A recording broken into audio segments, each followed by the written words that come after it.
আজকের সর্বশেষ আন্তর্জাতিক সংবাদে মধ্যপ্রাচ্যের পরিস্থিতি আবারও অত্যন্ত উত্তপ্ত হয়ে উঠেছে। বিশেষ করে ইরান, যুক্তরাষ্ট্র এবং ইসরায়েল এই তিন দেশের মধ্যে চলমান উত্তেজনা বিশ্বজুড়ে নতুন উদ্বেগ তৈরি করেছে। গত ২৪ ঘন্টায় কয়েকটি গুরুত্বপূর্ণ ঘটনা পরিস্থিতিকে আরও জটিল করে তুলেছে এবং বড় ধরনের সংঘাতের আশঙ্কা বাড়িয়েছে। সবচেয়ে গুরুত্বপূর্ণ বিষয় হল হরমুজ প্রণালী কেন্দ্র করে নতুন সংকট। এটি বিশ্বের অন্যতম গুরুত্বপূর্ণ তেল পরিবহন পথ, যেখানে দিয়ে প্রতিদিন বিপুল পরিমাণ জ্বালানি সরবরাহ হয়। বর্তমান পরিস্থিতিতে ইরান এই প্রণালীতে তাদের নিয়ন্ত্রণ আরও জোরদার করেছে এবং কিছু ক্ষেত্রে চলাচলে সীমাবদ্ধতা আরোপ করেছে বলে জানা যাচ্ছে। এর ফলে আন্তর্জাতিক বাজারে তেলের দাম বৃদ্ধি পেয়েছে এবং বিশ্ব অর্থনীতিতে চাপ তৈরি হয়েছে।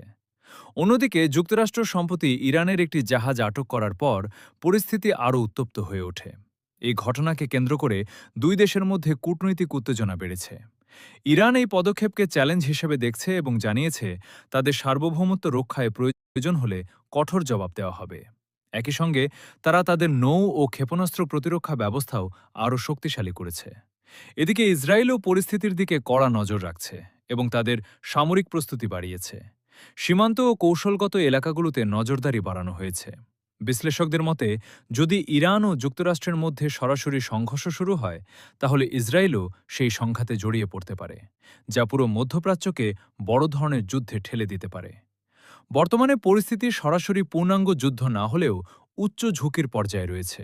দুই পক্ষই সামরিক প্রস্তুতি বাড়াচ্ছে, কূটনৈতিক আলোচনা এখনও অনিশ্চিত এবং যে কোনো ছোট ঘটনা বড় সংঘর্ষে রূপ নিতে পারে। বিশ্বের বিভিন্ন দেশ ও আন্তর্জাতিক সংস্থা দ্রুত উত্তেজনা কমানোর আহ্বান জানিয়েছে। কূটনৈতিক সমাধানের চেষ্টা চলছে, তবে এখনও স্থায়ী কোনো সমাধান পাওয়া যায়নি।